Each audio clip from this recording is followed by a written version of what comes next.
Hey out there. Want to talk about something cool? You came to the right place. Dark Loops. And why is this so good?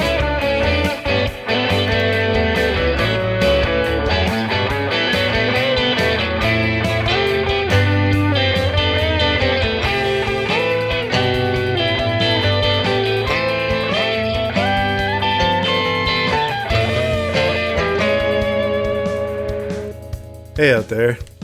Thanks so much for tuning into Dark Loops. And why is this so good?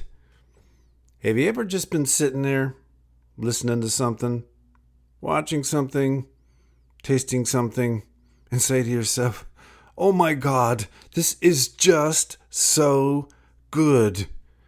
Well, that's the point of this podcast.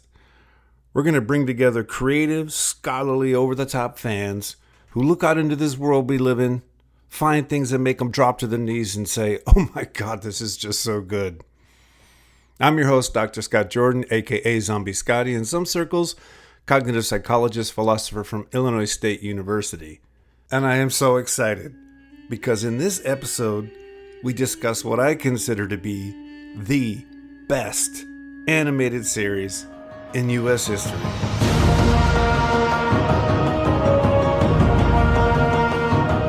That's right, Avatar, The Last Airbender.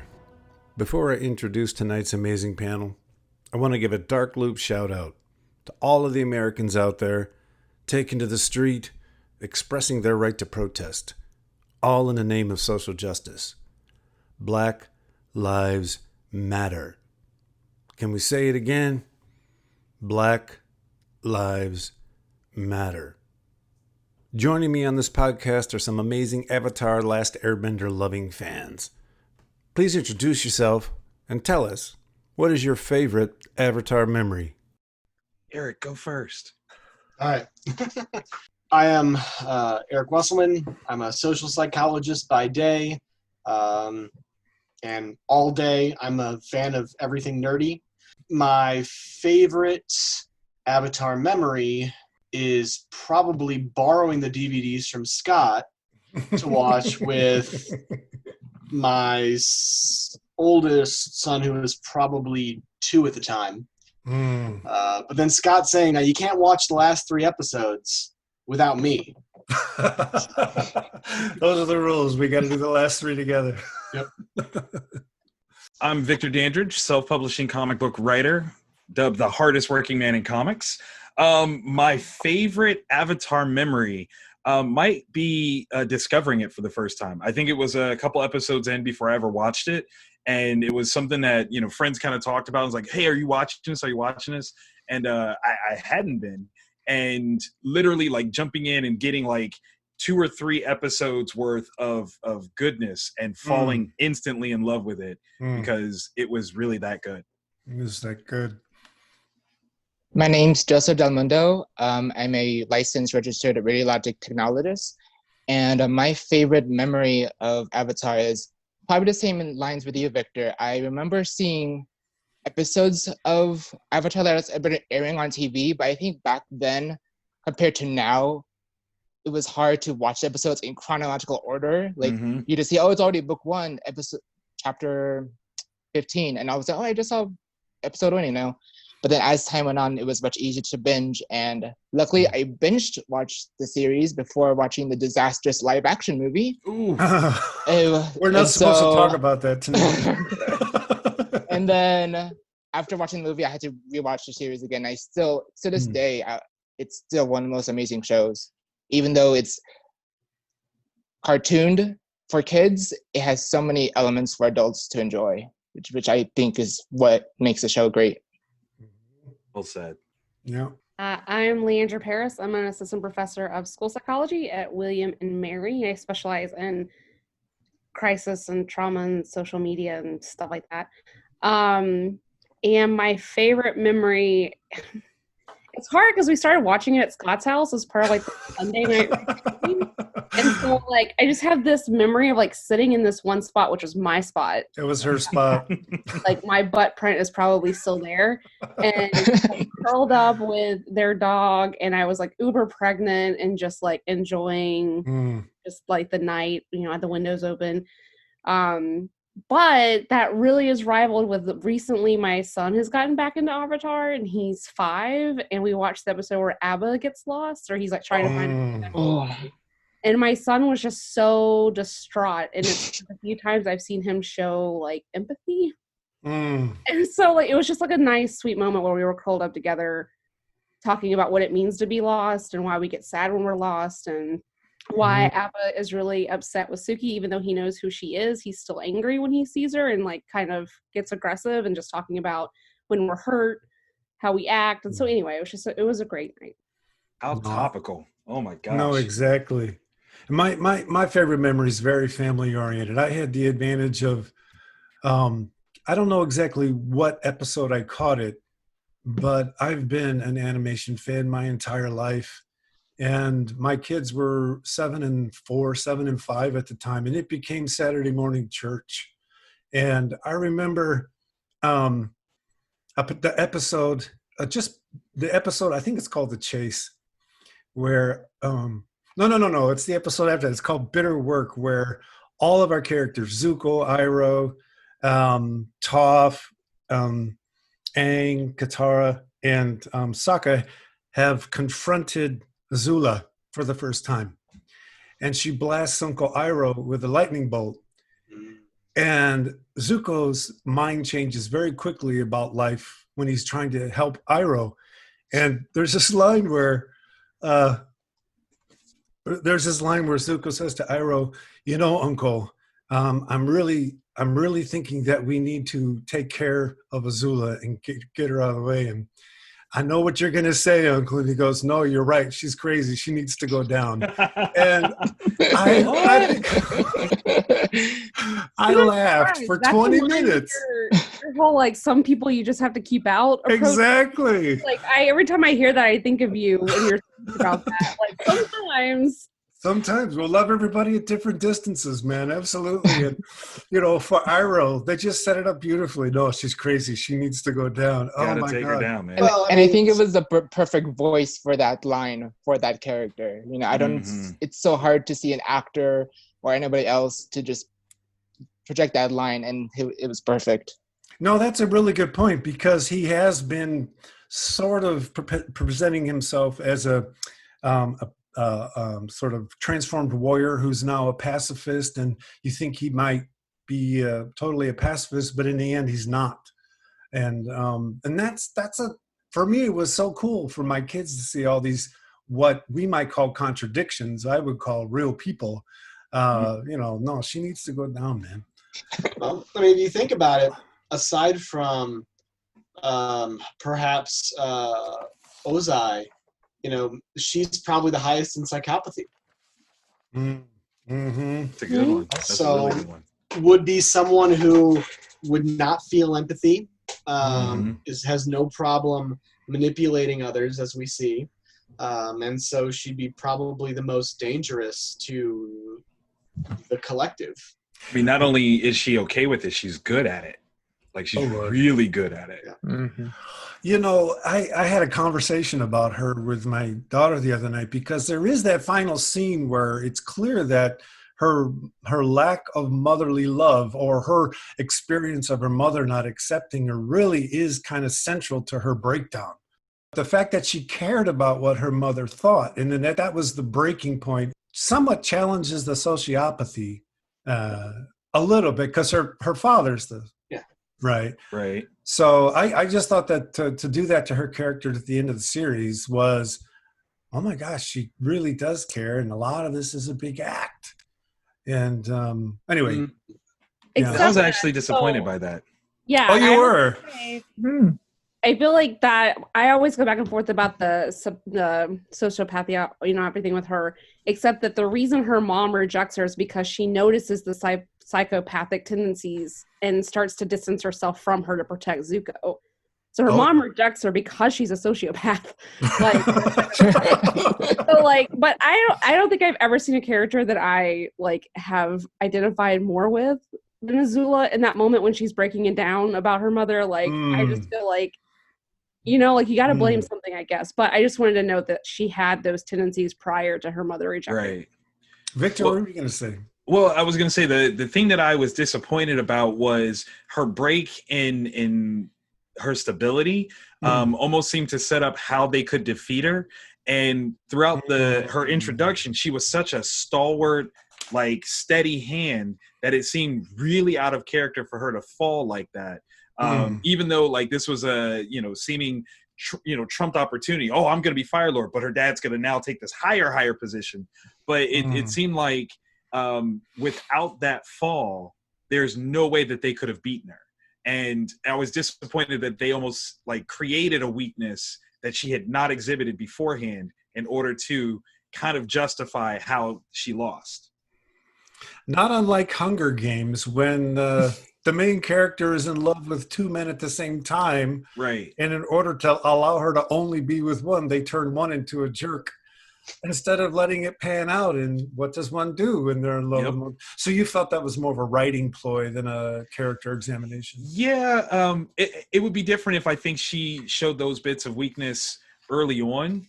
If they were even just little hints throughout, but it kind of became a very sudden turn for her to be a little off kilter and so not so much, or I guess more psychotic than she had been as a sociopath. Like she was definitely sociopathic, but then she tiptoed really heavily into psychotic behaviors for almost no reason. I would have loved it if it was something where she got into a fight and somebody hit her and there was head trauma and that shifted her personality a little bit. But the shift in her personality was just so weirdly sudden that I was like, no. I think for me, the way Azula went in that route, I feel it all started when her two friends like started going not going with her plans. And then after, when her father, as you said, it became the higher up and then she became the Fire Lord, I felt like she had that power hungry thirst and she finally grasped it. And then she had no control over that power thirst, which is why she went all psychotic. And seeing her going crazy kind of reminded me a little bit of Bellatrix Lestrange from Harry Potter in a sense. She went all, she was cackling and everything, and blowing fire off her, blue flames out of her mouth. So I saw a little bit of Bellatrix in that moment, and then she went that crazy. But I think that's why I think she went that turn swerve out of nowhere with that acting. What I love about it is we all paid so much attention to it that we're devoting this much time. Right? Because it's that good. It is that good. It really is. So given that we're talking about a character, let's start talking about each of our favorite characters. Eric, I'll ask you to go first. Who's your favorite character or your favorite character arc and why? So I'm sorry if I take anyone else's favorite character first. Oh, no. We can do that. Yeah, we can have more than one favorite. All right, okay. Because I'm Team Iroh all the way. Well said. Like I was so happy when I saw him show up in Legend of Korra. I mean, there's so many reasons why I love him because of all his complexity. But I guess he just sort of radiates this honest love of life. And I think part of that is because of perhaps all of the war that he's seen. And of course, the war that he made too. Yeah. I mean, he was a general. He was taking down Ba Sing Se, right? I mean, they never tell it. They never show us any of his violence. Right. But in fact, he was a general who was laying siege on Ba Sing Se for a long time. Go deeper. He was supposed to be Fire Lord. Yes, he absolutely was. Yeah. Yes.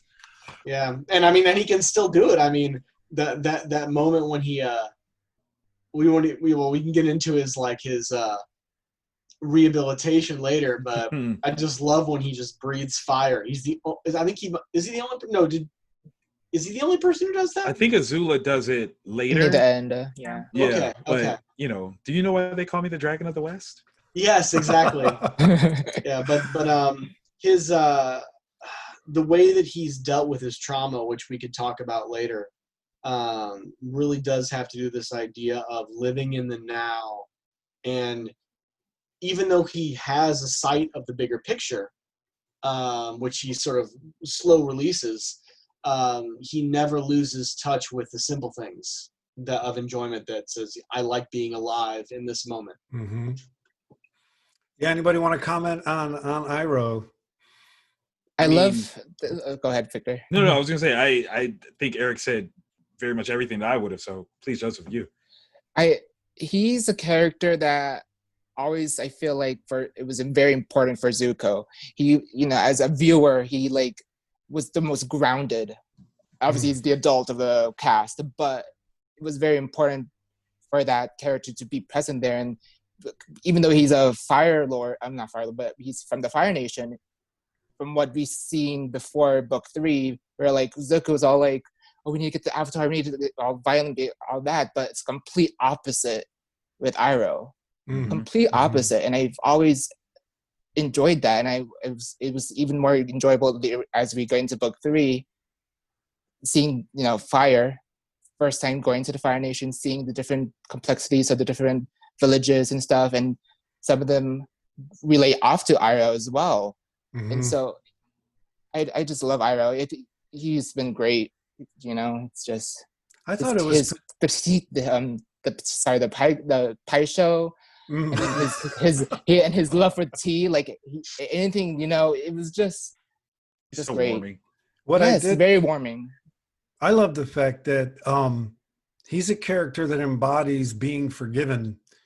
I mean, he has all this wisdom, but he wasn't he was a warrior. I mean, he was and killing people, and the writer said, yes, that's true, and maybe because of that complex traumatized past or trauma generating past, he's got a more complex view of the world. I just thought it was bold to put that guy, a character like that, in a Saturday morning cartoon and make him probably one of the more respectable characters in the show. I just love it. Leandra, your favorite character? So it was Iroh. No, it's fine. I think my reasons for him being my favorite are kind of similar in that he's I would say maybe not Azula, but he is definitely the strongest of everyone you see in the series, and yet he's also the sweetest and most grounded. And I love his backstory with his son and the way that he's taken on Zuko to raise and just show him a different path, but he never pushes him on a path. He is the embodiment of what it means to guide someone. And so whereas his father's like, be this, be this, be this, be this, Iroh's like, let me show you how to make tea. So I feel like he's... Oh, yeah, and I'll teach you how to shoot lightning out of your hand, too. But first in tea. Yeah. Wax on, wax off. The way he does that is, you want to avoid the heart. And, everything that he says comes back to a really good way to, live your life. Bring it into your stomach and out the other side. Don't let it touch your heart. And I think that, his whole thing with, the lotus tile, that episode was so much fun. He's, a genuinely fun person who has every reason in the world to feel immense guilt, to feel sadness, to be depressed, to turn into Azula, basically, and he doesn't. And I think the strength of character that he shows in that is just something. Everything he says. I was like, oh my god! I think he's probably one of the better cinematic expressions of post-traumatic growth I've ever seen. Yeah, that's kind of a thing. So, but at the same time, you can see that the penance factor is really high with him. I think that's what guides his interactions with Zuko, is because through his own grief, he stepped down and allowed his brother to take over, and this is what's happened. And so he's really trying to make up for it by not guiding Zuko, but kind of guiding Zuko to take a better path. Right. Yep. And I think also the episode that clinched it for me is the one where they show him doing nice things all around the city. Yep. And then at the end, he goes to the tree and just has that wonderful little moment, in honor of his son. And I think that really opened my eyes to like the pain that he constantly carries around, but it doesn't drown him. It doesn't cause him to be negative to other people. So that's it. I mean, if I had a second runner-up, it'd be Toph. But I mean, I can't even talk about anything but Iroh when you talk about. Okay, Victor, your favorite character. So while Iroh, I think, is the best character, Zuko is my favorite. Zuko has, I think, the best character arc through the entire series. No one goes through anything like Zuko does. I mean, to have a total turnaround, not just in terms of his presentation, but his literal sense of self. To see him, be so diligently arrogant. He's so sure that he's going to be the one that destroys or captures the Avatar, and it's going to bring back honor, to him questioning, like, why did I ever want that? Why was that ever something that was important to me? No one goes through such a thing like Zuko. And it's so magical to see even when it seems like he's on the right path and he still makes the wrong choice. That is so human. That is so real. Where it's like he's just the most human person, I think, through the entire series, and I love him. To the point where the end of season 2 is him betraying Iroh, right? Which is my favorite episode. Oh my God, it's so good. Absolutely. And another thing I love that they did with Zuko is they actually put him in the world, and so that all of the adventures he had, where he saw earthbenders whose lives had been traumatized by the Fire Nation, that was a spontaneously believable event, right? And that's one of the things about the Zuko line, is it ends up in this fantastic, wonderful transformation. Yet I would argue it's all believable. I don't think, I mean, all the jerks, like I said, at the end of season 2, he betrays Iroh. These mistakes, you said, he keeps making over and over. The progression is believable for me, and I thought that was fantastic. And what's I remember as we were talking here, how I was struck when he has the Agni Kai with the other general or whatever, General Zhao. Yeah, in the first season, and he has the opportunity and would have the right to scar Zhao, right? Like he was scarred. And he chooses not to. And of course, but I mean, as angry as he was portrayed, two-dimensionally he was portrayed early on, he chose not to do that. Right. And I think that's really cool. Quick nerd question. How many people died in the series? Like actually died? Actually died. Well, we were led to believe they died. I think during it before. What's that? Well, that's a good question. Because lots of people died before. Because I was going to say the entire Air Nation died. Like, that's a lot of people. No, well said. Aang did kill General Zhao in the Avatar state when he drowned him. And there's no data to indicate that he didn't drown him. Notice that that's never said.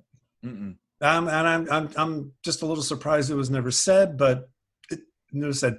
Also, didn't he kill the Combustion Man? He blew himself up. He blew himself up. Okay. Sparky Boom Boom. Yeah, Sparky Boom Boom Man. Yeah. Which is interesting, Scott, you bring that up because when Aang is going through one of the Sozin comment, I think it's part 2, when he's really grappling with, do I kill Sozin? Like, he's really like, I don't want to kill anybody. So it's interesting that he doesn't. Yeah, it's wonderful. He's detached from it. Yeah.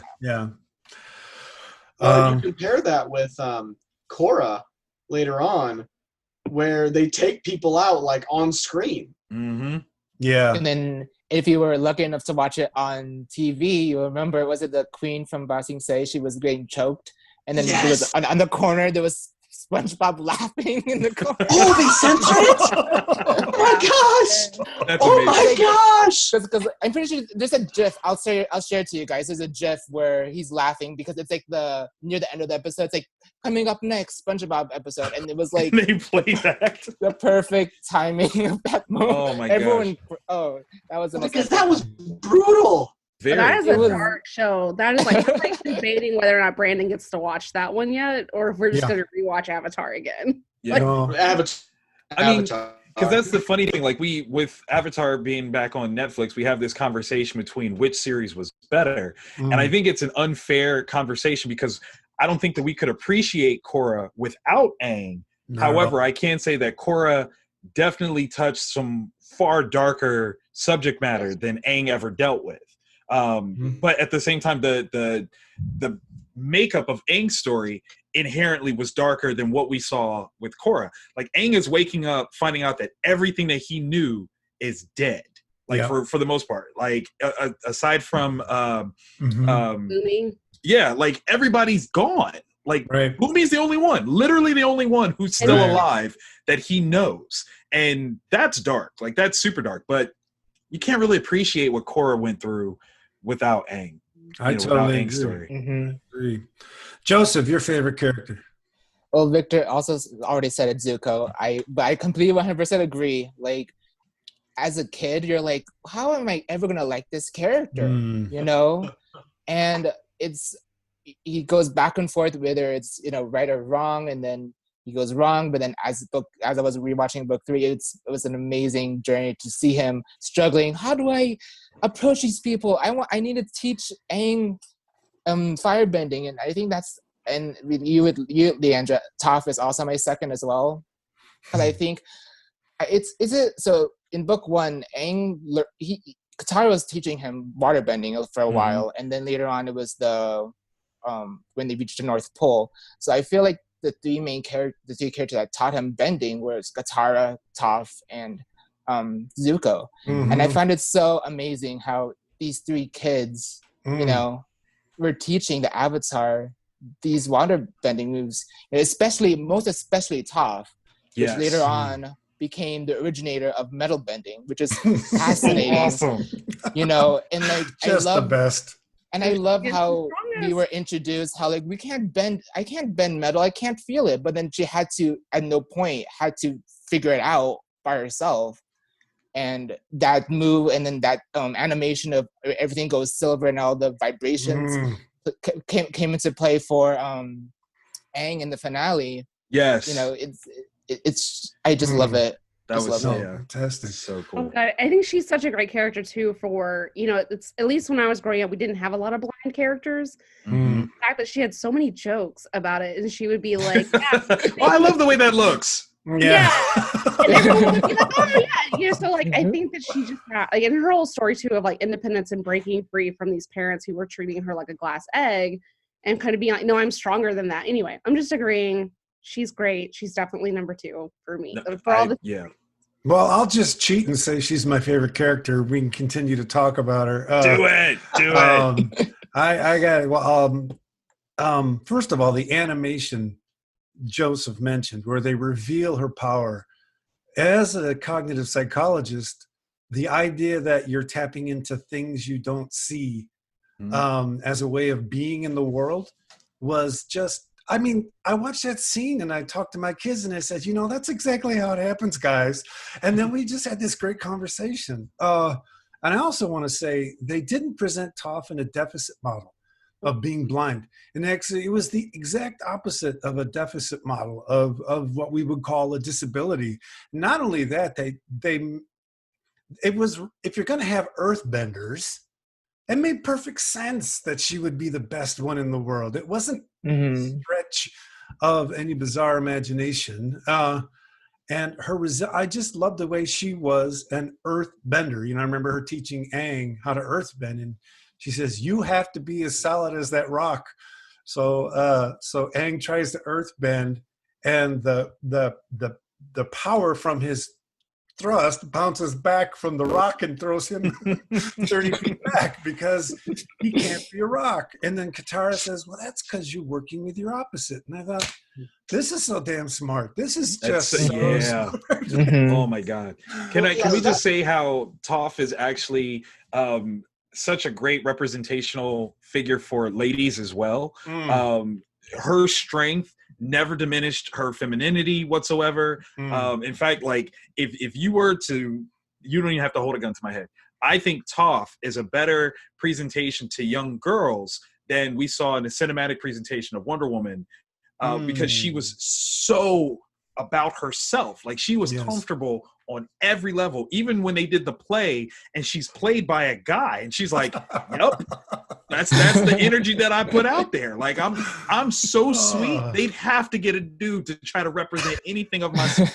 That's such a cool thing to say, because it's not demeaning to herself. No. She's actually making fun of everyone else by saying, like, y'all couldn't even handle the fact that I'm just a little girl. It's just, you can't even handle that. That's how dope I am. She's awesome. The Ember Island players. Oh my God. The perfect episode before the finale. Episode. It's just this wonderfully lighthearted recap of every place they've been, and all the characters get pissed off. And I asked my youngest daughter, Tegan, what was your favorite episode? She goes, Ember Island Players. Just had that sense of humor at that age, right? Just that self-deprecation. So we've talked about favorite characters. Scott, can I just give to give a quick shout out to Sooka. I always forget how to actually say his name, because he has no powers. Yes. Sokka is awesome. And Sokka, sorry, yeah. And he is, I think, the embodiment of like cultural humility, because he dresses up like a woman to learn how to fight with Suki. He definitely he hates the Fire Nation, but he's willing to like pretend so he can learn how to do the sword. And he really grasped all of the like lessons that he got through that experience. That whole episode was great. So I just have to give a shout out to that, because as someone who isn't powerful in that sense, and he's the most grounded and he's the most dedicated of all of them. And he is like a little glue. I just have to shout that out. He was the human comic relief. I mean, Momo and Appa were the real comic relief. He definitely did. Yeah. Like, So Sokka, he's he got can that handle comment. He did, yes. He figured out the comment. He figured out the timeline. Yes. Like, he's a strategist. I can't talk because I'm 2 beers in, but Okay. And they did develop him. I mean, they were mocking him being the leader in book 1, right? And then by the time you get halfway through book 2, I think he even led the assault after his father was injured during the eclipse. And then by the end, it's clear that he's the group's leader, because those are the things he was paying attention to. Yeah. So let's run the simulation. If I may borrow your line, Scott. Yep. He could be the every person. Yeah. Right. I mean, he's like, I love that line where he's like, I'm just a guy with a boomerang. I didn't ask for all this magic. Right. And so, because I guess we don't know necessarily what percentage of each nation are benders. Right. Right. So is bending common and he's the outlier, or is it the opposite? Are the benders like mutants in the X-Men? Right. They're this, And then in Korra, we get the exact opposite approach to what it's like to not be a bender, right? Yes. There's no growth to not being a bender. There's an actual assault on benders, and then it turns much more X-Men-like. Yes. Right. Yeah. Okay, so we've done characters. Let's just go to favorite episodes. So hard. I will jump in because I just watched mine. The Crossroads of Destiny. That's the end of season 2. And it is such a smart episode where you have this brilliant like crashing crescendo of characters that hadn't quite, like, they've been dancing around each other for so long, and when they smash together, this is literally the Empire Strikes Back of this series, because they lose. Like, the heroes lose. Yes, Empire without question. Act 2. Right. Like, it's so strong. And when it comes to storytelling, and you talk about drama, I can't tell you how on board I was for season 3 because of the way season 2 ended. Like, you can't not come back. Like, that's magic. If you make it so that a person could not come back, right? That's perfect. Just so you know, back in the day when it was airing, they would sell DVDs every 5 or 10 episodes. I think it may have been 10. No, it may have been 5, because there were four DVDs per season. We'd go to Best Buy and buy them that day as soon as they came out, and we'd just crack out on avatars. It was just the best. Yeah. So good. Anyone else favorite episode? Mine is from book 3. And I only like this because I'm a little bit into horror movies. And the introduction of bloodbending in The Puppet Master. Yes. It was like a mix of Hansel and Gretel, in these elderly lady inviting these kids, and later on we found out the village that they're in, all these people are gone missing for some reason. You're like, what the hell's going on? And I think this is another beauty about this cartoon show is, unlike now where who's coming to an episode because of their contract, who's we don't know anything about it until the episode airs, because it's a freaking cartoon. No one knows. Right. And so the introduction of this random character and her introducing this new type of bending in a very dark, for a kid's show, a dark type of bending. You're like, you're bending them with their blood? Like, how? That is just so cool, man. Exactly. And it's true. So cool. And in the span of 20 minutes, in the horror movie, it takes like 90 minutes to explain the whole thing. But in that's another thing too, how snappy the episodes are. No matter how short the 20 minutes is, it's snappy, it's concise, it explains everything straight on through without having too much filler. Yep. It's just great. So what I love about that Puppet Master episode is what it did to Katara's character. In the Ember Island Players, they make fun of Katara for being this I'm full of hope character, right? And they just make fun of her as a softie. And Katara develops a more aggressive edge and feels freer to manifest her power in this aggressive way. And what I love about the end of that episode is the old woman is walking away and she turns and she laughs at Katara. And she says, "Now you're a bloodbender." Oh, damn. That's awesome. There's nothing you can do about that. Well, and so that's interesting, because that was going to be my answer as well, because I do like horror. Because Eric's a horror fan. Yeah. But it also, so it gives Katara, it's almost like opening Pandora's box, right? So now she has this weapon that she could choose to use, which then they play with later in the potential revenge episode, right? So she's like Anakin at that point in time, right? She's got access to the dark side. Is she gonna she takes the high road, right? But for the rest of her life now, she's tempted, knowing she knows she can do it. Yeah. That was something that my lady, she actually brought up during the last fight, of how interesting would it have been if Katara had figured out how to bloodbend without there being a full moon. And that would have been a very interesting sort of fight between her and Azula, if Azula's tenacity was so strong that Katara had to figure that out and what that would do. And I'm like, I wouldn't have been able to handle, like, if that had, I'd still be sitting on the floor dumbfounded. Like that was, because she would have to survived long enough trying to figure out how to do it, right? Right. And what would happen to Azula? Like, if she was trying to shoot lightning and got caught in a bloodbend, would it hurt her? Like and how would? No, that's great stuff. And it really was a horror movie. Yeah, it was a horror movie. They're like, how can we judge this older lady? She's sweet. She's taking us in. She's feeding us. And all of a sudden, boom. And Sokka knew. Exactly. He was like, people person. No, that's a good point. They absolutely captured what creeps me out about scary movies. When you do regular things abnormally,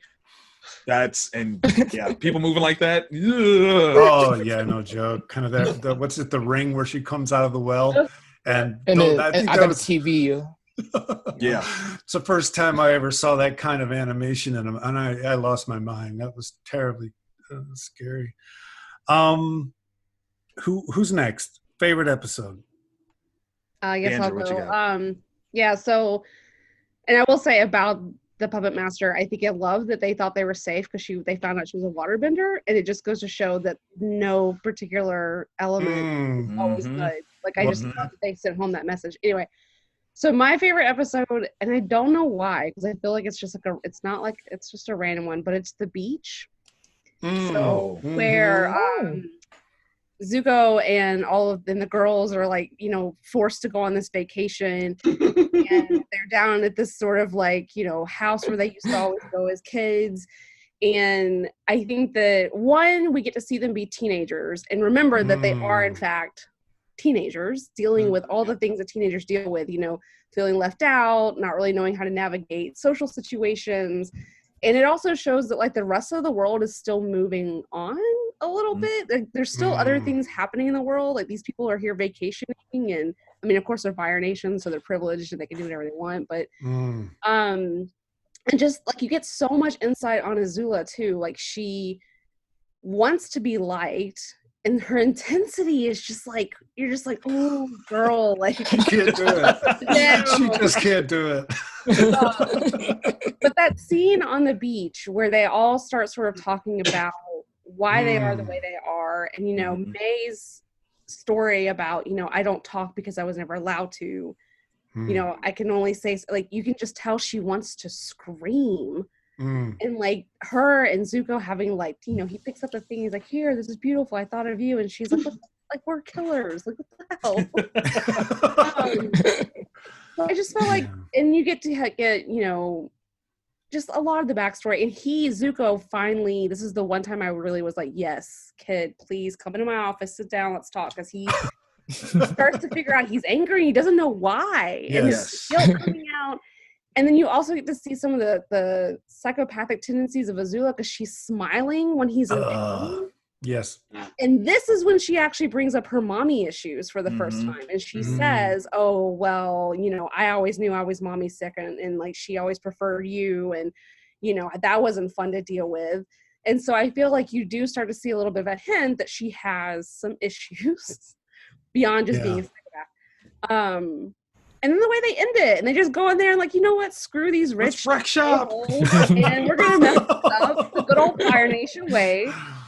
These kids that are nothing but privilege, we're gonna show. Right, it is. And I think that they're showing that like they've been through trauma, and they recognize that makes them different. And I think that maybe it's just because I love that story, but just seeing that growth in them and recognizing they're set up to be the bad guys, but other than Azula, they're not. Like, they're just kids. So I suspect anybody that had a really, really tight crew at that point in their life probably went to a party like that, right? Yep. Where you all just got sick of each other at some point and lost your minds.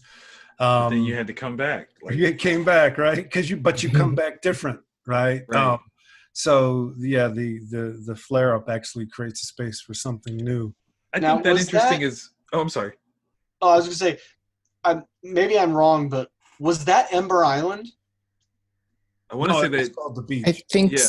I think they were on Ember Island now. Yes. Oh, they were on Ember Island. Yes, I'm sorry. Yes. Called the beach, but yeah. I don't remember that that's where they are, and I just know he burns the house down at the end. Right. Yeah. I feel like at some point the quotas end up on Ember Island. So like, what is it about Ember Island that It's a vacation. shows the characters who they are? Right. That's like the soul searching, right? Yeah. No, that burns Come to the away all beach, that stuff. stay for the character growth. Well, I think what's interesting though is that no one knew who they were.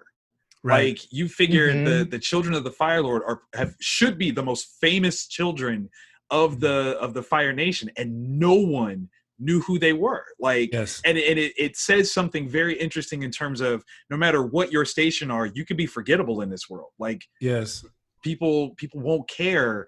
Oh, you're the Fire Nation. Oh yeah, sure, you're the Fire Nation's kid. Like, they knew not to even bring it up, because like nobody's gonna believe that. I didn't even think about that. And that volleyball game too, where like if these people knew who they were messing with, they would have. They would never play. Yeah, And exactly. they couldn't even like take it easy on them. They were. It was like, no, we're here to like dominate. And I'm just like, oh. No. Too much. I love the scene with Azula and they're talking in the balcony, and then they're all pretty sweet, and all of a sudden we will rule the world together. And you're like, and then I love the animation of the guy. Okay, I'm leaving now. Oh, I think I hear my mom calling. I got to go. She has no social skills. So for all her might and all her culture, like, she can't navigate the world. And it reminds me of this quote I had when I was in grad school, where we were talking about the normal curve, right? And it was supposed to be a class that was dedicated to children with intellectual disabilities. And the teacher said, socially, being on the lower end looks no different than being on the higher end. Like, people who are high up on the normal curve socially do not look any different than anyone on the other side. And she's a perfect example of that, where like she can't even function in the normal world because she's so her. No, she is. It says a lot about privilege in the sense that when Azula and her crew went out into the world, it was for hate. And when Zuko went out into the world, it was for hate. But he had a love coach with him the whole way, right? And eventually Zuko was able to integrate his experiences of being out in the world in a different way than Azula. And what I love the idea that staying in the same place all the time makes it difficult to figure out who you are. Right. I remember being in 5th grade once, and I was complaining about another student or something, and my 5th grade teacher said, Mr. Jordan, you don't like it? Why don't you go walk around the block and tell me if it still stinks? I mean, I didn't understand what that meant in 5th grade, but hallelujah, she was absolutely right. Take a walk and see if the world is the same way when you're not here. So I love the fact that they made that difference between those characters. Who's not talked about a favorite episode yet? Joseph. I said the Puppet Master. Oh, you did the Puppet Master. I'm sorry. And then Eric, you said maybe Puppet Master, but was that your favorite episode? Or? That was the one that I was going to say. All right. And with the other ones that I've really enjoyed, we've already talked about. So. Okay, I'll throw one. It wasn't my favorite episode until watching it again. Season 3, Dancing Dragons. Yeah, it's where Zuko and Aang. Zuko's lost his mojo and he can't figure out why. So they go to this island, ancient island, and they do the dragon dance. But there's so many beautiful things that happen in an episode. For example, Zuko sees fire of different colors and comes back and says, "This is so beautiful." And that's not anything you've ever heard anybody in the Fire Nation say, ever. Right? All we've been taught from book 1 on is that fire is destructive. And then when Zuko runs into that hermit firebending master, when Aang runs into him, all he can talk about is fire is destructive and you've got to control yourself. And suddenly he talks about fire as being beautiful. And then he says it's the fire inside of you. And that matters to me because in the end, we are energy transformation systems. We take in energy, we transform it, and we dissipate it. And that idea of seeing ourselves centered in our reality as energy transformers gives a different take on our place in where we are. And I thought there was something else that happened in that episode. I don't remember, but there's a lot that happens there. Yeah, I had another line of weapon later, but I just love, for me, that was the Zuko's awakening. Yes. To recognize that this power wasn't a curse, that he had been taught it was. And for me, that was just really exciting. Can we talk about the hidden sentiment that they didn't even expound on, where Uncle Iroh said that he killed the last dragon, and here are 2 of them. And what no one acknowledged was that the last dragon that Iroh killed was himself. Oh, he was the Dragon of the West, and that's where he got rid of it. You, Victor. That's awesome. I'm sorry. That's awesome. It's there. But yeah, I always felt that the last dragon that Iroh talked about killing was him. He got rid of that Dragon of the West. That's why he doesn't get called that anymore, because it's not him. This is why he's my favorite character. See, I get it. Like I say, he's the best character. Right. Oh, he's so good. But yeah. Okay. Eric, did you come up with a different favorite episode? If not, that's fine. No, let's move on. So we may have already done this by talking about episodes, but favorite moment. Because there are moments that aren't the same as an entire episode. So Leandra, you threw your fist in the air. What was your favorite moment? Yeah, so my favorite moment, I wanted to say that Sozan's comment part 2, I think was my favorite episode, but I just couldn't let go of the beach. And the only reason that would have been my favorite episode is because of the moment between Iroh and Zuko, where Zuko's trying to apologize to him, and he's like, I messed up, and I'm sorry. Like, he's basically like throwing himself at his feet and saying, "Punish me." And Iroh just grabs him and hugs him, and it was like, "I was only ever afraid that you lost your way." Like, he's not mad, doesn't burst. How many of you actually cried during that scene? I have to admit, I can't. Every time I watch it, and I watched it, and maybe this is why it always stands out. I watched it recently with my son because we've been watching it during the pandemic. This is like our mommy son pandemic activity. And like I just remember like holding him and being like, yes, like that's what I think he needed. That's what he should have gotten from his father, and that's why I think Iroh is his father. And I think that it just shows such a profound wisdom and, I don't know, like a higher level of being, that he just immediately was like, no, I don't care about all of that. Like, are you good? Like, I just want to make sure you're on your path. And it was just so beautiful. What I loved about that moment was Iroh didn't turn around slowly and walk up to him. It was a jerky reaction, and because his mind snapped, and whatever he may have been thinking, he had to love this young man. And intensely. It was so deliberate. Like I don't even know how much he heard of what Zuko was saying, because I feel like he was just in such a shock to see him, and then he snaps out of it, and that just kind of goes to show that depth of love that he has. You don't really see between parental caregiver figures. You don't see that for men. How about that? No, that's very true. Yeah. Very true. Okay, who else? Next favorite moment. My favorite moment, it's also kind of like favorite episode in general a little bit too, is when we find out the backstory of what happened to Aang before he went missing for 100 years. Because in that same episode too, we also see some backstory on Zuko. And I loved how the story was revolving two different characters, but they both had some similarity to them in some essence a little bit. And I liked how I remember when we first saw episode 1, and we see, or maybe episode 2 it was, of season 1, we see Aang in the storm. In my mind, I'm like, oh, he was probably caught himself into a storm, not knowing the enormity of the situation, that he actually fled his the air temple. And I just love that. And then and later on we find out more. But that episode and those moments in general was the great backbone of everything, and then everything starts blooming and expanding even more than we never thought it would expand this much. Absolutely. I can't tell you how much I'm delighted by the surprises that popped up. I remember watching season 3 when all of a sudden the color scheme completely changed.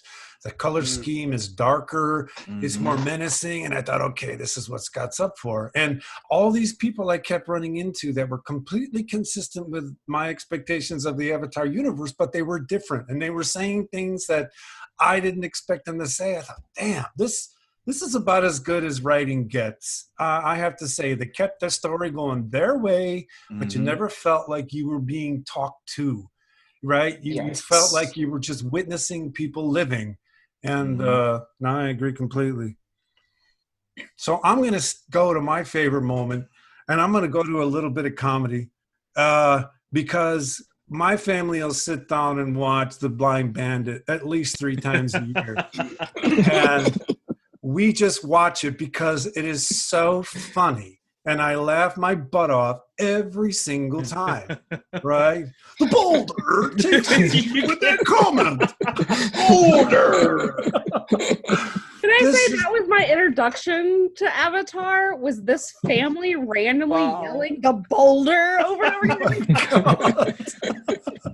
You know what's funny is how did Dwayne Johnson ever live that down? Because that is so him.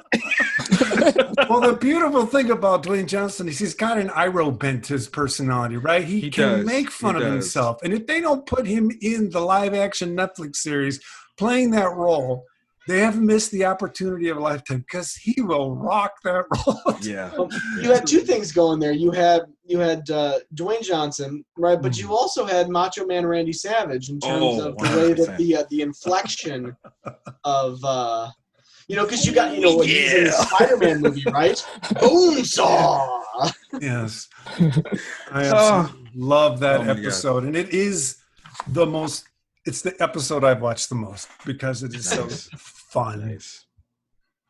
I think my favorite moment, going back to my favorite episode, has to be when Aang comes out of the Avatar state in the season finale of episode 2. And we just know, like, oh snap, it's about to go down. And no, Azula shuts it down in a way that was so unexpected. I remember watching that for the first time, and we're watching the clock to see how much time we have left in the episode, because we're like, oh, I can't wait to see what he's about to do. Oh, he's about to do it again. He's about to do the thing. And when the flash of black and white and the electric, and you go, oh my God. Like, because you know what just happened, but you're just like, no, there's no way that they did that. There's no way. Yeah. And that moment, it was anything could happen. Nickelodeon be damned. Anything can happen. No, I loved it. And the scar he bore on his back was just gross. I mean, that scar was so hard to look at. Wicked. So hard to look at. Well, and if it wasn't for Katara's water from the northern pond, I think he would have died. He would have died, yeah. Mm-hmm. She brought him back. Yeah. And she almost used it on. Did she almost use it on Zuko? Yeah, she almost used it on Zuko. Like, it was just this like, like she was about to use it on his scar, right? Yeah, to try to heal. Yes. Yeah. And that was a good moment. And because of the work they'd done with Zuko's character by not having him burn Zhao, like Eric mentioned earlier, you knew there was this goodness, badness tension in him. So when he's oscillating about who he is with Katara and they're actually getting along, it's not unbelievable, right? They did all the hard work earlier to make that scene actually kind of tender, and you actually were expecting her to try to heal his scar. It all worked. It wasn't like, oh, this is ridiculous. There's no way. I was just amazed at how constantly everything made sense. You just don't see that too often. Final moment. Or excuse me, favorite moment, Eric. So I'll do a 1.5 because I didn't get the episode earlier. The half moment. We'll give you 2, man. Okay. Is when Zuko is having a romantic picnic with May. Yes. Yeah. And he's like, I don't hate you. And she's like, I don't hate you either. And that's like the closest they come to saying love. So goth. Very, very goth. So that was just a fun moment. The more serious one, it comes back to the episode that Leandra mentioned earlier, which was the one where the Tales of Ba Sing Se. And you get that moment with Iroh, and he's created that altar to his son, and it's just it hits me on many levels. It's like all the feels, right? I mean, because you get the essence of his character right there. Like I've helped them in the way that I wish I could have helped you, and all of the things that he couldn't do for his son, he still wants to do and is doing for other people. But even when he does it for other people, it's still bittersweet. Right. No, it's not the same, because all of the joys are tempered with the loss. And it just, that cuts me to my core. That episode, taking a meta tone to it, is the one that they dedicated to Mako, the original voice actor of Iroh. And that, what you just said, like, cuts even deeper when you realize that the original actor passed away and left things undone, in so many ways. Like, that's, one thing I've enjoyed kind of learned to pay a little more attention to in this conversation is the guilt that would have been in Iroh's tears as well. Because he raised his son to be a warrior, and his son died in a battle that he was leading. The language he uses at that moment is not one of guilt. The language he uses at that moment is sort of one of, I'm trying to help them like I wish I could have helped you. But I just love how we love this person. We love this person, and he has what we might call a shady past. And That's an achievement. Have we done everybody's favorite moment? I think so. I have one minor, very small Go ahead. moment. The cabbage vendor. Every single time you see I've been waiting for that to come up. I've been like timing it. My favorite character is the Cabbage Man. and it was just, and I was so glad he was eventually in the Korra, and you see that he's aged. So it's just the perfect continuity for that character. And no matter whenever what he's doing, you just see him in the background. Oh, they just smashed everything. Okay, I took a family photo to WizCon with me a few years ago, and I asked someone on Artist Alley to do a sketch of the photo with my family and Avatar characters. So I got to be Aang's father. Who's the guy from Korra? Is it Aang's father or grandfather? It's his son, isn't it? It's his son. Oh my God, Scott, shut up. You're right. It's his son. I got to be him. One of my daughters was Toph. The other was Katara. And my wife got stuck with a cabbage in her hands. That's hilarious. And she sees the image. She goes, "Why the hell am I the Cabbage Man?" Oh, those great moments. Yeah. Scott, didn't we? Was it in San Diego when we saw the person cosplaying the Cabbage Man? I know we've seen someone. Oh, that's magic. That is because a middle-aged guy like me could do the Cabbage Man. Actually, I got to do that one. So hey, just give me a couple of quick Studio Ghibli influences you saw in Avatar: The Last Airbender. Maybe the spirits. Yeah. Those spirits, and correlated a little bit to Spirited Away. Yeah. Especially when Aang goes to the spirit world and then he meets the bear, and then it transforms from the bear to the black figure. Yes. It was just amazing to see that kind of same animation correlate fast forward to Korra. And I think that was the one thing with these two shows, even it's so hard. Both of them are great in his own self, but I love how the animation, there's some continuity with it. Like I think it was in book 2 when they're in was it book 2? No, book 3. They're about to invade the Fire Nation, but all of a sudden they had to backtrack. But the Earth those vehicles, those caterpillar vehicles, even the tanks too, they were very. I was like, I haven't rewatched Korra in a while, but I was like, those looked very Korra-esque. The animation. So I love that. Absolutely. I would definitely say the spirit that snatches your face definitely has a feel for Studio Ghibli. Yeah. Don't you guys think Appa is the cat bus? Yes. Well, yeah. Because that's Forest for the Trees. That was too easy right there in the face. Sorry. And I will say, and this is just my thing, all the childhood trauma, that is totally Studio Ghibli. Like, fair enough. Right. And all the kids saving the world. And all their useless fathers. Yeah. Idiots. Go ahead. Eric. And you had the one episode where the forest spirit, right? There's a forest that's being destroyed. Yeah, the panda. Yes, and the panda comes out and it takes some of the characters, and that's when I think Aang first has to sort of own being the bridge between the spirit and the Earth good point. world. Yes. That's very Mononoke. Very much so. Okay, who wants to say a little bit about how the themes of Avatar are relevant to contemporary society? I mean, how aren't they really? Exactly. It's almost easier to have that conversation where you have people factioned off as their tribal alliances go, and they believe truths based on what their experiences are. Like that's huge. You got the King of Ba Sing Se not even believing that the world was at war because he hadn't experienced it. Right, exactly. He's like, no, that's not real. What are you talking about? And it's been going on for 100 years.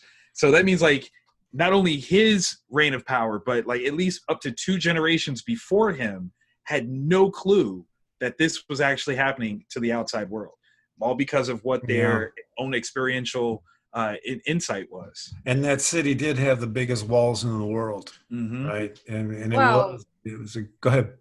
To be fair, the war kills just as many people every year as the flu. So Yeah. Wow. Well, Bah, bah, bah, bah. and are you saying that the King of Ba Sing Se would suggest that that's fake news? Oh, of course. There's no coronavirus in Boxing Say. Yeah. No, what are you talking about? That was actually a meme going around. Everything's Yes, fine that in was the- Bossing Say. That was And it's true. Like that's so true, right? Like how crazy is that? Oh my goodness. Let's also look at the fact that it's young people saving the world. Yeah. Mhm. And a ton of this energy. March for Our Lives, 800,000 people. Just the youth energy there, the youth energy we're seeing now. It's just fantastic. And, Avatar was saying these things over a decade ago. It's just great to see. Any other connections to contemporary? It kind of correlates to a favorite episode too, but with contemporary what's going on in society, that one episode when they had to go, I forgot what book it was, but it was the divide, and then they had to take different directions, but they were going to the same route. It was the two different Two people tribes. and then two Yeah. tribes, and both of them had their own twists on the story why they're theater was stuff. And I love the very end when Aang tells a story about it was just a game, and I generally believed it. Oh yeah, it's a game. Right. And at the very end, he twisted. Oh, I made it up. I made it up. It was like oh yeah, well, and then both of them are reconciled because of that story. But then apparently it wasn't true. But it was just a perfect representation of how like a story like that. It's very, very difficult to people's stories become lived.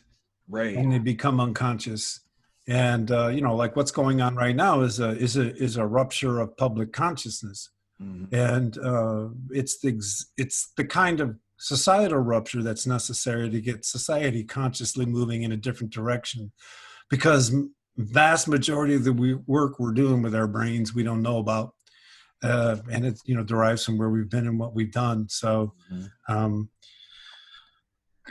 what relevance does Avatar have for what you do in your life? Well, I tell stories, so that's like it's right there. As a writer, Avatar is a great showcase of how to balance story, even when it's not just the one train narrative, but being able to branch off and tell adjacent stories that fulfill or develop characters better, but don't necessarily move the narrative forward. It's a masterclass of how to balance those ideas and do it really, really well. You never felt like they were wasting story time. I mean, in the episode where Zuko gets fed by the family and then saves their son, and then they kick him out because they find out he's a firebender. That was just a day or two in the life of Zuko trying to kill the Avatar. I mean, Right. So, but you didn't. It would make sense that he runs into these people. It would make sense that he has these reactions. But the world then gets to tell the story, right? You don't have to have that character telling you the story. And as a story writer, Victor, I have to imagine that's the struggle. Mm-hmm. How do you say what you want to say without having people to have to say it? Right. Especially when you're talking comics, where you're having to marriage, words and pictures, and then there's this balance of what do I tell you with my words versus what the artist is going to show you with the pictures, and it becomes a different kind of dance. It's like the dragon dance and knowing exactly what to do. I actually just did this over the weekend. I wrote a 4-page short story with my Wonder Care series, and it's about the Black Lives Matter protests that are going on right now. And that became a different challenge of how do I tell this story, much like Avatar, that has relevant impact, but it's through the eyes of children. There's a lot that Avatar just kind of feeds into, my understanding and my abilities as a creative. No, it's fantastic. Anybody else? So I got two.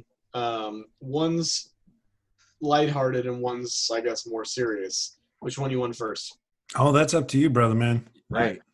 Well, we'll go the lighthearted first. So I've been introducing all of my kids to Avatar, and so some of I love Frozen 2, right? Like that comes up, and the very beginning of Frozen 2 is I take my 3 older kids and they talk about the 4 different spirits of the elements. And my older daughter Celeste, who's 7, looks at me after that and she goes, "Is this an Avatar movie?" Yes. Theater. Yes, it is. And I'm like, no, it's not. And then, spoiler alert, we get to the end and we find out Elsa's the 5th spirit who mediates between the elements and humans. I was like, holy crap! Totally All right. Is the Avatar. Copyright. So you're telling me that the first Frozen was a ripoff of Wicked, and the second Frozen is a ripoff of Avatar. Adaptation. So if Disney is listening, then I'm not Right. telling you that. Right. But I kind of am. My with kids get so music. pissed when I For tell them Avatar. that. Go ahead, Leandra. I'm sorry. No, I was just saying it's Avatar with music. There Yeah. you go. And Disney Yeah. can write a tune, man. I mean, Mhm. Well, so Right. what Yeah. you're saying is Disney needs to do a theatrical release of Avatar. Yes. oh, they will. They will. Yeah, Eric, it was so funny. I watched Frozen 2 in the theaters, and the 2 people next to me, they were probably my age too. And when they were revealing the whole earth, fire, air, they were like, the people next to me, they were like reenacting the voice from Oh, on the show. And everything up, start doing changed that. when Arendelle attacked. But also, Yeah. I was so glad to be in that theater, that time slot, and I was with those people. It made it. That's I was like, perfect. Perfect. It was perfect. It was perfect. Awesome. Amazing. Eric, what was your second thing? Oh, well, now I forgot. No. So the second thing was just that because I study the need to belong and the Yeah. importance of social connection, that all of these characters, are vacillating between feeling alienated. I mean, not all of them, but many of them are feeling alienated, but also searching for connection with others. Yep. Even Azula, as you mentioned earlier, Yes. right, is feeling somewhat disconnected. I would say all that's of how them I do. feel. You're absolutely right. Like, in every level, somebody feels alienated, even when it was as simple as Katara not being waterbend training when they were in the North because they didn't teach, ladies how to fight or waterbend like that. Definitely, everybody is about that alienation. Absolutely. Anybody else on relevance of Avatar to what you do in your life? Me as a healthcare worker, and when all this started, it was kind of pretty chaotic. And even though Animal Crossing has made me calm, I remember in school when I had to take some classes to be a part-time student. I took one. It was Tai Chi, and I'll never forget the instructor I had. She was 76 years old. She was like 5 foot. She knows her stuff. She did martial arts. And doing the Tai Chi moves, I literally was like in my element. I'm a waterbender. That's Like, awesome. it was just, I loved that class. It made my semester very calm. I was lucky enough to be the only student that was, the first student to request the music that she used for our sessions. And I have it sometimes playing in the background. It's just the calmness, especially in the beginning when Aang is learning water bending and all the moves and stuff, just the flow of everything. Definitely a way of life. Yes. Anybody else? Relevance to life? What you do? So I feel like the most obvious one for mine would be the childhood trauma. I do a lot. You mean the around, whole show? I mean, I do a lot around like post-traumatic growth versus post-traumatic stress, and I think that I used examples from Avatar in my lectures and in my crisis trainings to highlight what those two paths look like and the differences in them. But I think more recently, so a lot of my work that I do is social justice oriented, and so I spend I don't even know how many hours every week. I'm on a national social justice committee, and we're just constantly, doing statements and putting out resources and doing town halls and doing protest and just like a ton of activism. And so I think because of that, so much of my research tends to focus around power and what is power and what does that look like and how does that tie into how we experience crisis or how we experience aggression or things like that. And this entire series is about who has power and who doesn't. And, you know, I think, and this is kind of a Buffy tie-in for me, but it's so much of it isn't just like who has power and who doesn't, or who's not. It's not about like who's right and who's wrong. It's who has the power. And so I think that just that dichotomy of like, it's not about evil or good. It's about the power that you have. And then what you do with that power ends up dictating the outcomes and whether or not you feel okay with who you are. And so that for me, I think ties into a lot of what my work for the past year has been, just trying to figure out how to get people to use their power. Yes. And how to, I'm going to follow up on what you just said, because that's how it's relevant to what I do in my life. As a philosopher, I've watched our culture become increasingly less complex as our political system devotes itself to binaries, and everybody's committing themselves to being right or wrong. And Eric and I wrote a paper a few years ago about what we call contextually emergent morality. And the idea, it's kind of like what you're talking about, Leandra. It's not about focusing on being right or wrong according to some abstract code of life that came from somewhere else, but it's about managing your self-respect in an other-oriented way. And there's just such beautiful scenes in this show that pass by. I was almost going to say that my favorite episode was the Water Scrolls. It's this little episode in season 1 where they run into the pirates for the first time. Right. And they steal those damn Water Scrolls. They don't give them back. No. They totally do. What's that? It's not about being right or wrong. Exactly. And then Sokka someone actually challenged, hey, you guys, it's not right to steal. He goes, well, it's not bad to steal from pirates. And they move on. And I wonder if the writers felt they had to throw that in at the end just to make sure everybody was comfortable with the fact that they stole this scroll. They stole clothing from Fire Nation people when they got there, right? And no one came in with this binary ruler and said right or wrong. And this is supposed to be a kid's show. For me as an adult, it was a gift to have my kids watch these things and just be able to talk about it with them. You know, as they got older, Full Metal Alchemist served that role. But it was a gift to see people being people and not having this binary ruler. I'm just going to say dumbing down the lived life of the characters. So I loved it in that way. You know, just to give just a little conversational pushback, what's really interesting, though, is how that does feed into the notion of, quote unquote, dehumanizing people so that we justify doing bad things to them. By Sokka saying that it's okay to steal from pirates, pirates are now a subclass of people that you can take things from. And they did that very well through the indoctrination of saying, oh, it's Fire Nation. Oh, if we take from Fire Nation, it's not bad because they are the bad guys. It's very interesting the way that they do those things that, like you said, they're bad. They are bad in their you know, general, you know, simplicity. But the way that it's used, it becomes honest, and honesty is rarely seen as bad. No, I go ahead, Eric. Oh, I can't speak to the Fire Nation bit. But in the Pirates Water Scroll episode, even Katara says, you know, to the pirates, well, you stole it from the Water Tribe. Right. Right. So we get multiple layers there. Chain of thievery. And what I really like about what you guys are saying is that these cognitive defense mechanisms we create to justify these things. The difference between the characters in Avatar and some other people I see in my life is that they don't turn it into a theology. They don't turn it into, they get through the moment and they go, but they would probably say stealing is wrong.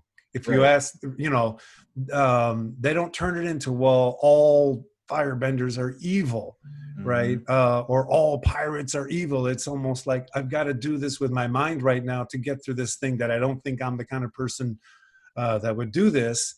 And I just loved seeing people, you know, be people. I thought it was exciting, and it was really fun to watch with my kids. I love that tension that you just outlined too. Like, I have to get through this moment and do this thing that I've determined has to happen, but it makes me a person that I don't want to be. Yes. And that tension, I think, is where I spend a lot of my time sort of figuring out, like, how do I get people to work through that and make change and work toward, you know what I mean? Like, it just, when you find yourself in that tension moment, and I think that they have that throughout the entire season with a lot of different episodes of just what it means to grow as a person and also then navigate moments where you don't like yourself. Well, we might also make stories afterwards, right? To reduce any dissonance, right? So if you were to push the characters after they stole from the Fire Nation, you know, they may say, well, we're doing this for, so they might not theologize it in a religious sense, but in a sort of moral conviction sense, they may say, well, we're doing this to be able to effect some greater good, whatever that may be, right? Yeah, Katara did that with the episode where they went, the Painted Lady episode, where, you know, they were supposed to be on a very strict time constraint, and Katara she was sabotaging the mission by feeding Appa purple berries that were going to change his tongue, and like there was a lot of stuff that she did for this greater good that that'd have been a hard one to come back from. You're feeding my pet poison berries, man. And come to find out they weren't really poison, they just turned his tongue purple. Oh, that's true. Yeah. But yeah, it's you know, and that one is really interesting because you have this idea of the subjugation of people for their own good, where, you know, that river tribe, they weren't directly interacting with the Fire Nation factory that was there, and by, you know, involving themselves or involving herself, really brought the ire of the Fire Nation to those people, and they were you know, subject to her, you know, self-righteousness. And that was such a very interesting sort of idea, which then at the end ends up being you kind of affirmed when the Painted Lady actually shows up and thanks her for what she did. And you're like, oh, interesting. And then you listen to these what I'll call smaller scale cognitive mechanisms these characters are creating in the moment, and then you look at the ritualized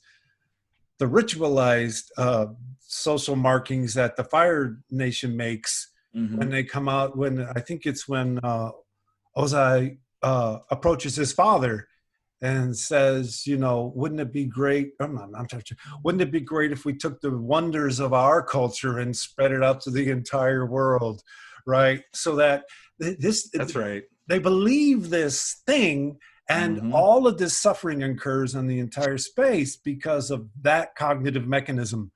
And that cognitive mechanism you'll hear frequently from Empire States. And it's about justifying the suffering you're generating in order to gain all this other stuff you gain.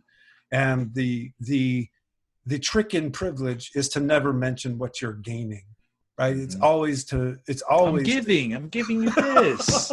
I'm bringing, you know, you're no longer savage. Fire Nation manifest destiny, right? Yeah. We all want little houses with white picket fences. Right. So, I'm doing this for you. This is such a great moment too when Zuko calls him out and he says, you know, you taught us to think that we were bringing in the greatness of the Fire Nation, and what a lie was that. And I just feel like I watched that, and I've been having more conversations with my son about anti-racism and sort of the relationships between different groups in our country right now. And I said, that's the lie. Right. Like, that is us. What a wonderful lie is the American dream. And so I just, not wonderful lie. Clearly, you guys know I'm being sarcastic right now. Of course. But we know what you're saying, right? I mean, the narrative in this country since post-World War II has been about our eminent greatness. And when you watch like HBO's Watchmen, there's a whole tale told that no one hears. And the beauty of now is that by hearing all these different tales, you suddenly get a rupture in your consciousness that may get you to look at your own beliefs as a tale. Yes, right? I believe the documentary series that is Watchmen is exactly enlightening. Oh my God. Exactly. Oh my gosh, so quickly, I have to say, I was in Atlanta for 6 years or so, and I didn't realize that was filmed in Decatur, which is where I did most of my practicum work and everything, until the car drops down. And I'm like, wait, why are they driving this car in the middle of like where I used to like chase kids when they ran away? It was so great. But yeah, I think that's a great example. Like, how many people were texting me and I'm like, you guys realize like that whole Tulsa, Oklahoma thing really happened, right? Right. Like, You're like, no, that didn't happen. Yes, No, yeah. they didn't make up Yes, the it planes. They didn't make up any of that. And you'd be surprised how many people were like, nah. Right. Well, that Yay for the new announcement of where the Republican National Convention is going to be. Oh my God. Oh. Yes. Woo. Okay. We're going to play a little game here. I'm going to have each of you state which character you're most like. And then we're going to quickly go through and have everybody say yay or nay. And it's for fun, but we also know that people like to pad their own stories about who they are. So I will actually start this one and tell you that the character I'm actually most like is Katara. Nurturing. I can see that. Yeah. All about the training. Yeah. Okay, that didn't go far. No, sorry. Like that wasn't out the blue. It wasn't. I'm sorry. Well, I think You're trying to keep everything together, Scott, right? Yeah. like I think there's the relationship that we have with you that comes into play too. So like I would peg you for my Iroh because you're a guider. You're always the person who walks me through difficult moments. That's like love. It would be the most. It is. It would be the most. Like I can see Katara in you, but when I look at you, I see. So like I just don't. I don't take the. I'm sorry, I don't see Katara. So the most un-Iroh thing I could do is say, I agree with you. I'm like Iroh. And Azula just showed up. Okay, someone else. I think the person that I'm most like is Ty Lee. She was oddly unique as a character. She was innately insanely powerful by not being overtly powerful. And it's one of the most interesting things about her character that I really like. Like, I mean, she could take away bending, even for a limited time, but she could take away your bending by pressure points, by things that she knew, that she understood. So I think I'm most like her. And the Tai Chi element of how she would do that is very consistent with your take them down with positivity style. Of course. No, I have no problems with that assessment. Anyone else? You guys agree with him, or is he more like someone else? Sounds good to me. Good. You've convinced me. That's good. Yeah. Okay, who's next? You can Joseph. go, Eric. All right. You volunteered me. So I would say I kind of vacillate. Sometimes I feel like Katara in that I feel like I'm very uptight, may not be the right word, but very sort of like driven and prim and proper, right? I mean, like, so she's sort of like, here's the way things have to go. And yes, I will bend your blood. Yes, well, yeah, actually, I haven't even, No more vacillation. That's where you are now. Yeah. That's it. So yes, and on the downside, I will blend your blood. Yes. But then sometimes I feel like Sokka, where, stuff's just going around me and I have to deal with it, right? So I've got 4 kids at home, right? Yep. And there are some times where I'm just like, what are we doing now? What's the magic going around that I have to react to? Yeah, So no, I vacillate between those two.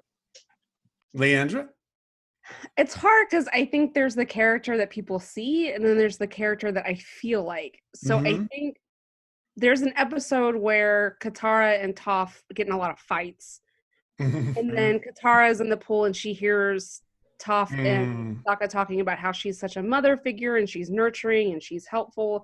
And those are all things that I know people see when they interact with me. And like, I pride myself on being a nurturing person by nature, and kind of a little like I need to be in control.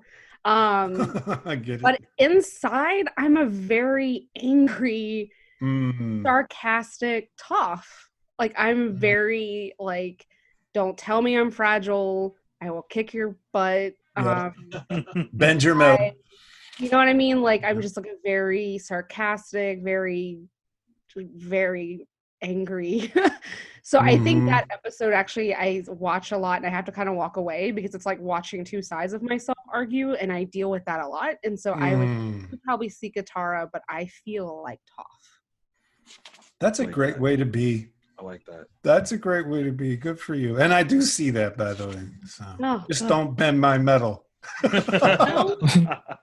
I'm just teasing. Joseph, how about you, man? I I could see myself as being a little bit of a boomy. I can be a little bit serious, especially with my kind of work that I do, taking X-rays in the hospital. But then after I'm all done with that, I can be pretty funny and hilarious and And say do you funny bring things. that out in other people? Yeah, bring it out. I love telling funny jokes, or sometimes I do something funny and they don't realize it. Right. That it's something funny. That's So awesome. It is interesting that none of us picked him as our favorite character. Because I mean, he's up there though. he is. And by the way, as we close here, I've been told that I'm empowered to ordain all of you as members of the Order of the White Lotus. Yes. So just in case trouble really hits the fan, I'm going to give you a call. Calling me. There you go. So thanks to this wonderful group of Avatar fans for joining me in the podcast. Please tell people where they can find you on social media. Victor. I'm Victor Dandridge at Vantage In-House on pretty much every form of social media. That's Instagram, Twitter. Check out all my books, all the cool things that I do. And thank you for having me. Oh, please. Our pleasure. Leandra. Yep, I'm Leandra Parris. You can find me on Twitter at Parris Leandra at PARRIS LEANDRA, because I know that's a hard one to spell. So yeah, you can find me on Twitter, and it's been great. Excellent. Joseph. Okay, my name's Jozef Del Mundo. You can find me on Twitter and Instagram at JOZEFD14. And it's been great talking to you guys about this amazing show. Fantastic. How about you, Eric? So you can find my professional psychology stuff on at Illinois State University's Department of Psychology webpage. You can find my psychology hybrid with geek stuff at WGLT Psych Geeks. And then also the Normal Theater's film culture blog. Excellent. And you can find me on Twitter at Jordan Jam Party, JORDANJAM Party. You can find all episodes of Dark Loops, Why Is This So Good, on this YouTube channel at Dark Loops Productions. If you'd like to leave feedback about this podcast, please leave it below on this YouTube channel or send a message to darkloopsproductions@gmail.com. That's darkloopsproductions@gmail.com. We'll be sure to read it during the next podcast. So there it is. From all of us to all of you, big hugs. And remember, in the words of Avatar Kyoshi, only justice will bring peace. Bye-bye. Bye-bye. Bye.